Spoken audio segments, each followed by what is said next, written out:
In the world today, men need an outlet. We are warriors in the garden. Welcome to the Dude Blog Channel, where we are champions at slaying the beasts of the mountain, where men can be dudes. So relax and enjoy all things dude.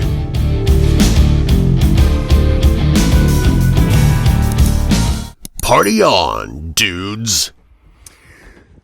Well, I'm here in Alaska, day 25 of our spring bear hunt. I've got a day down. We killed another bear, so the guys are out with the other hunter right now, so I've got a little bit of time to relax and enjoy the scenery. Not really. I've been pumping water today, working on the generator, did some modifications to our sled, just trying to get everything together. It's there's always something to do here. Get wood together, getting ready to get a fire started.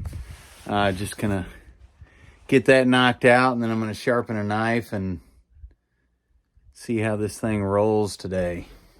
Hopefully the guys get another bear knocked out and we get to it. So Alaska is a wild, wild place. It's cold.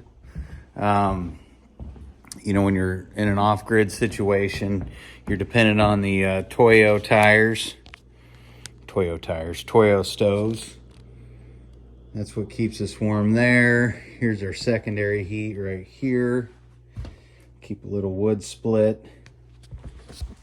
So the first week, whenever I got up here, I just spent time just running around, and we had to dig out the snow just to get into the cabin area. Here's some wood the guys and I split and stacked. I'd say they probably did more splitting than I did. They did a lot of stacking. So that's the very important thing out here, is to make sure you get a couple sources of heat. Whenever we got out here, we had some problems with the generator, so we slept in a cold cabin one night, and I can tell you can do that for a few nights, but eventually it'll get to you.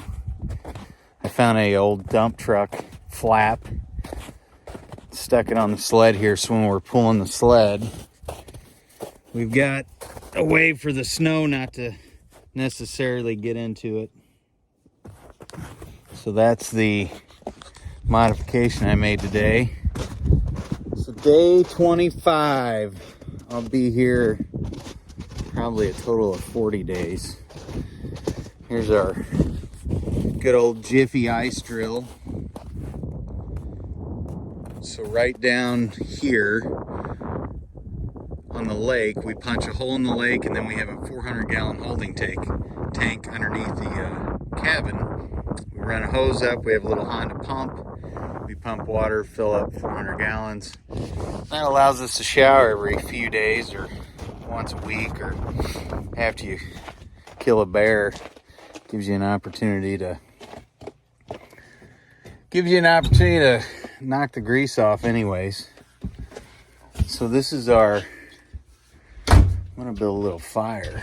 If you want to hang out with me, we'll build a fire together. So when we're in the cabin here, let's see if I can set this thing up without it falling down. Here, we'll come over here. This looks like a good spot to prop up a camera.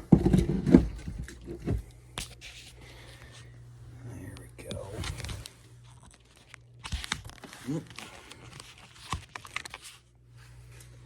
There. Oh, I already got a piece of wood in here. It's a nice, it's starting to warm up out here. When we got out here, it was extremely cold. Split up a little kindling, some smaller pieces to stack in here.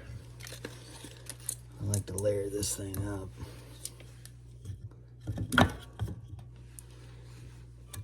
Get some heat rolling. Guys will be in hopefully with a bear here in a little while. That'll give us 3 bears so far, or I'm sorry, 4 bears. We had a pretty wild encounter yesterday. or 2 days ago, we had a bear come out of its den and decided to check us out.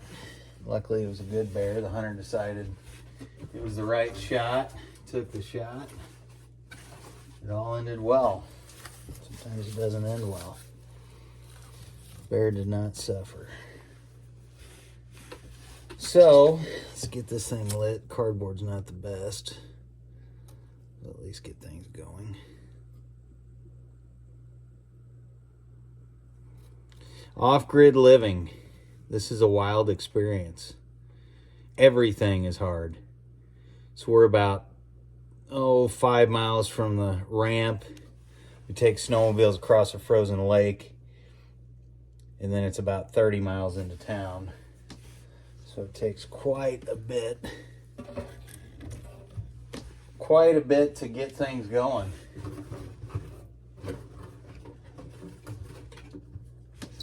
So we just start out with a small,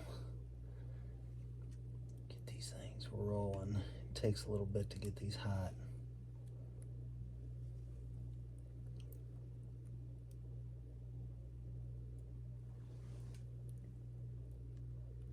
I watched the movie The Edge last night. I was watching Anthony Hopkins build a fire, and I thought, man, I don't build a fire like that. I should be better at it. One advantage to off-grid living, though, is that when the fire doesn't want to go, just take a little bit of juice on there and go like that. How about that? Here's your fire.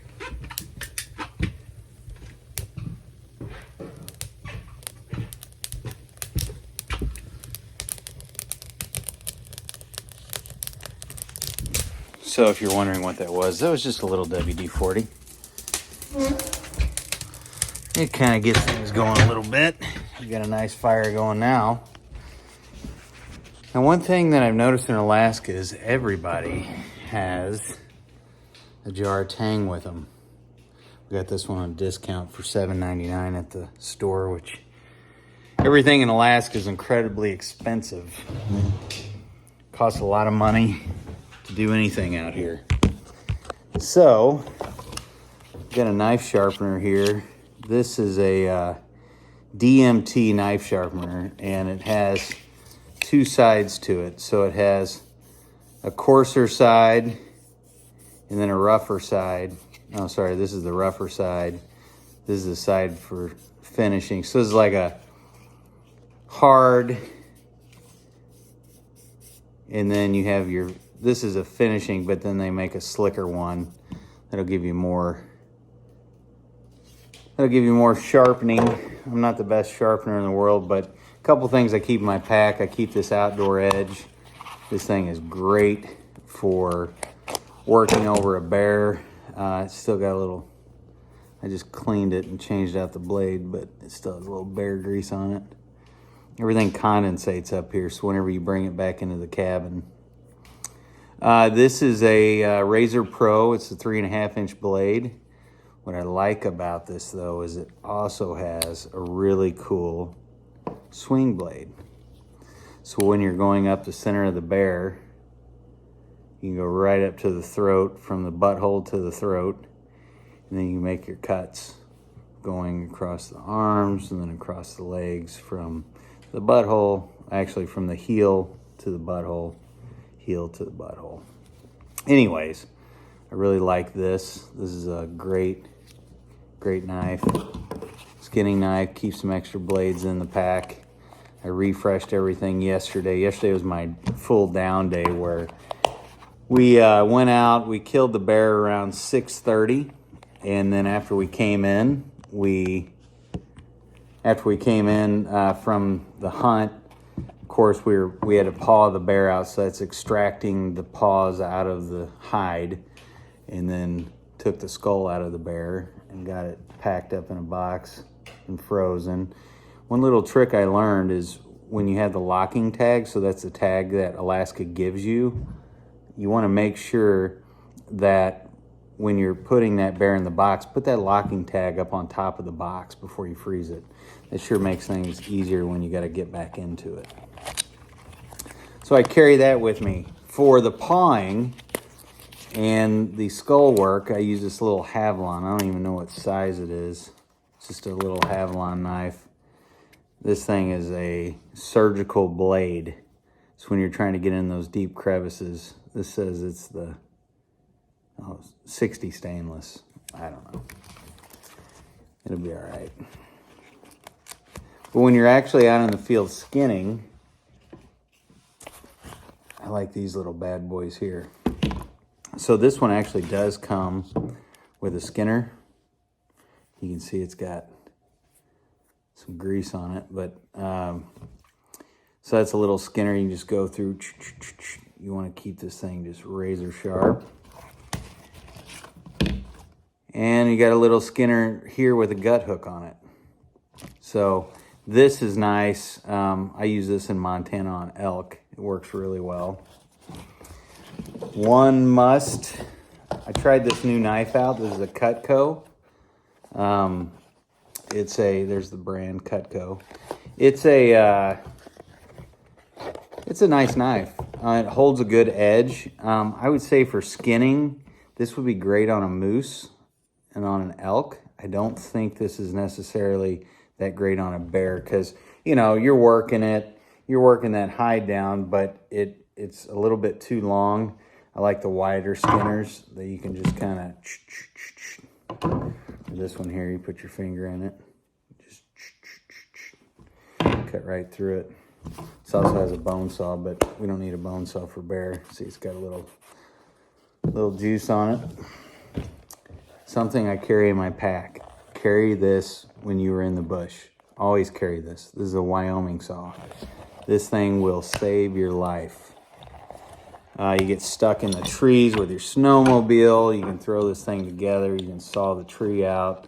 It makes a great accessory to have in your pack. Yes, it's not light, but man, does it work great. It's just a fantastic piece of equipment to have. So it all looks good. I'm not going to bore you with putting this together, but this is a great piece of equipment. So always carry your Wyoming saw with you. You won't go wrong with that.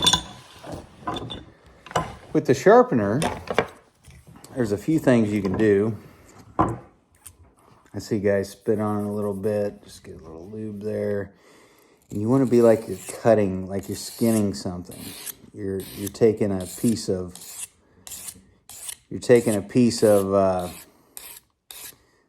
wood out, like you're cutting it. I changed my angle. These blades come more with a wider point to them. I like to bring them down just a little bit.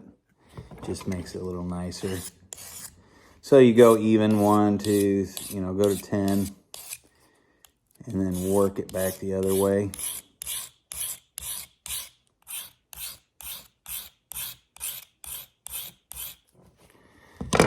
And you want to do that several times until you get a really good edge on it. This is pretty good. I did sharpen these yesterday, but I wanted to show you this. Carry that in your pack. So this is just a couple tips and tricks. In the Alaska range, we're way out in the middle of nowhere, so your equipment is critical. I cannot tell you enough. The sun is brutal. It beats you up. It's a hard place to be, but it's one of the most amazing places to be. And so I hope you enjoy that. I'll have several more videos coming out on Alaska. Follow me, enjoy my journey. I'll have a lot. I'll be back in Montana in several weeks. I'll have a lot going on at the ranch. Just look forward to building this thing up and everyone kind of follow me along. I'm not perfect. Thanks for watching.